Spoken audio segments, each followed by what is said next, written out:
Hey, what's up, everyone? Back for Week 17 NFL Draftkings and Fanduel picks. So it is the craziest week of the year, as Week 17 always is. Just with the handful of teams that are resting players, some teams that just given up, don't really care, and then you still got some teams that are have everything to play for this week. So you got it all, but a lot of players to choose from. Gonna go ahead and highlight some of my favorite plays. So let's get into it. Drop a like and subscribe down below.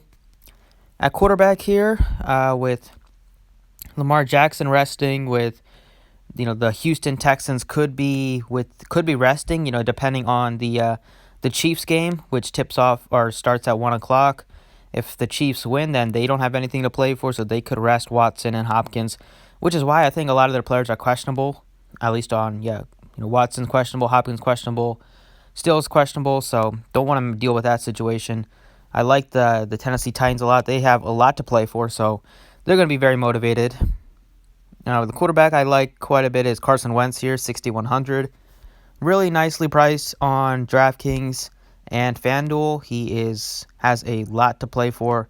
It's the Eagles. If they win, they're in. So, facing this Giants team, the Giants are bad at defense overall. They're giving up 26 points per game on the year. The Eagles offense, they're still missing a bunch of players, but at least they've looked pretty solid the last couple weeks. They weren't great against Dallas, but 37 against Washington, 23, 31 against Miami. So they're young players that they put in, like Greg Ward and Boston Scott. When he was playing a little bit, he was productive. So they're getting some production from the players, and Wentz, at least as of late, has looked really sharp out there. So I want to play him here in a must-win game at 6,100. At running back, I think at the top here you have Aaron Jones, a good play, 8,200. Henry, 8,100, is gonna have to. He's always relying on touchdowns because he doesn't catch a lot of passes, but it's a good matchup against this Texans team. After he missed the last game, but it looks like he's full participant. They could have just held him out last game just to make sure he's 100% for this game. So you could probably get like 30 carries tonight or tomorrow afternoon. I think Zeke's fine here, 8K. Kind of like some of these options that are cheaper. Fournette's doubtful, but the Jacksonville Jaguars, they've just been awful offensively. They struggle to score points. I think you could play Raquel Armstead or whatever. Yeah, Armstead if you want. He's only 4,400. But if I'm going to pay 4,400 for him, I think you could just play like Ronald Jones at 4,900, who's what you're going to get out of him. But with Wentz, I think Miles Sanders is still a really good play. I think some people might jump off of Miles Sanders with Jordan Howard in, but Doug Peterson's already said that Howard is going to be, that Sanders is a new number one option here. They said he's probably not going to get a full workload, so I'm expecting just a handful of carries for Jordan Howard. The worst thing is if he takes some goal line carries away from Sanders, but with them missing Ertz in this game, Sanders has been rarely involved as a pass-catching back. And it should be another spot where even if Howard gets some carries, he could still be in the game lined up as a wide receiver. So he's a unique running back in that he's probably going to get 20-plus touches either way. And lately he's been getting 25, 19. So he's taken over, and he's been awesome as of late. So it's a great matchup against the Giants at a cheap price point. At wide receiver, Julio Jones, 8,500 here. He was a full participant. He has been amazing since Calvin Ridley's been since he's out for the rest of the year. The targets have been insane for him. 15 targets, 20 targets. And this matchup, can't ask for a better matchup really against the Buccaneers. Somehow the Bucs were able to slow down the Texans offense. But here the Falcons have been playing well as of late, and with them being so good against a run, I expect Matt Ryan to have to throw the ball a lot. And if he's throwing without no Ridley, Sanu's traded. So Julio Jones is going to be his number one option on basically every time he drops back. Should probably get 15 targets again assuming he plays a full game. And I like him a lot here against the Bucs defense. Another wide receiver is going to be that I like is Rashad Perryman, who's only 6,700. So price tag's up on him a little bit, but I like the matchup a lot against the Falcons. This could be like a nice game stack here as a 1 o'clock game. Assuming Winston plays, I assume he's going to play. He was practiced. There's no probable tags in the NFL, which is why he's questionable, but expecting him to play here. And they're at home. Perryman is the number one option without Godwin and without Mike Evans. He had a chance to put up like 27 fantasy or like probably 30 fantasy points if he caught that long touchdown. If you watch the game against the Texans, Winston missed him for a 30, 40-yard touchdown. He still got it there with 12 targets. He's going to get heavily targeted. And we know Winston, even though he throws so many interceptions, he's going to throw for like 300-plus yards. So it's going to go a lot to Perryman. It's going to go some to Watson, but I just like Perryman a lot in this matchup. So that's another receiver here at tight end. I think Dallas Goddard is also a really good play.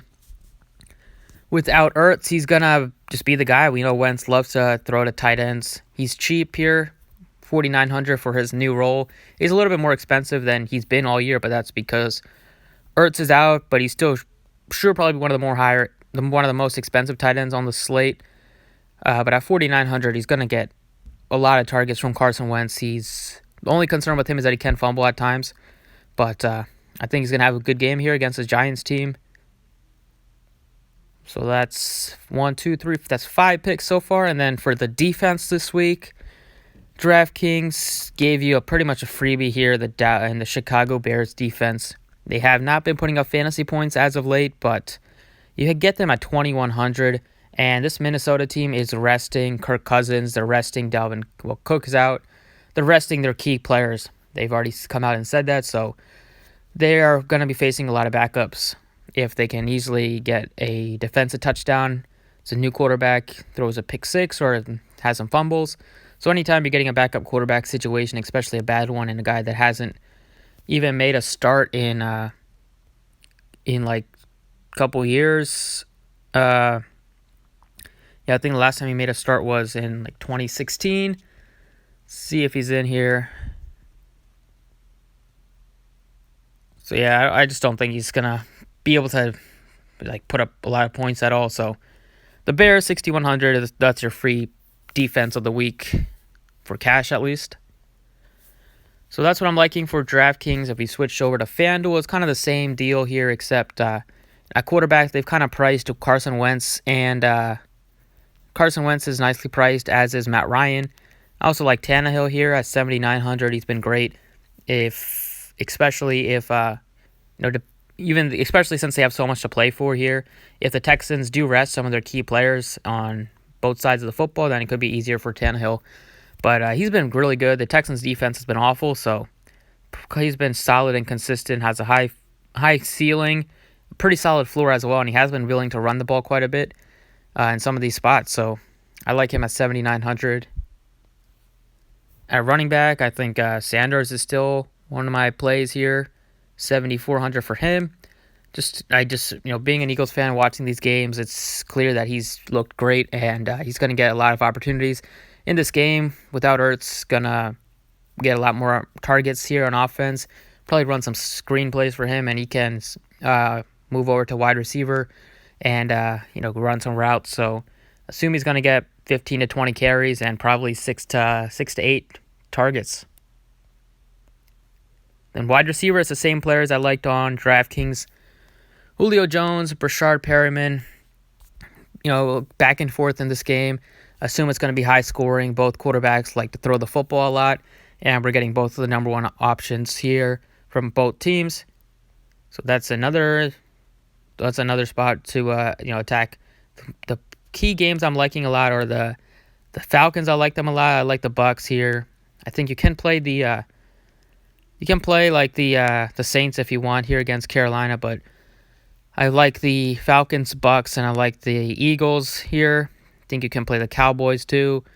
Some of their offensive players. Those are the main teams that I have a lot of interest in. And then at tight end, Dallas Goddard, once again, is going to be my guy here. 6,400. He's a little bit more expensive on FanDuel, but he's going to take all of the workload that Zach Ertz gets.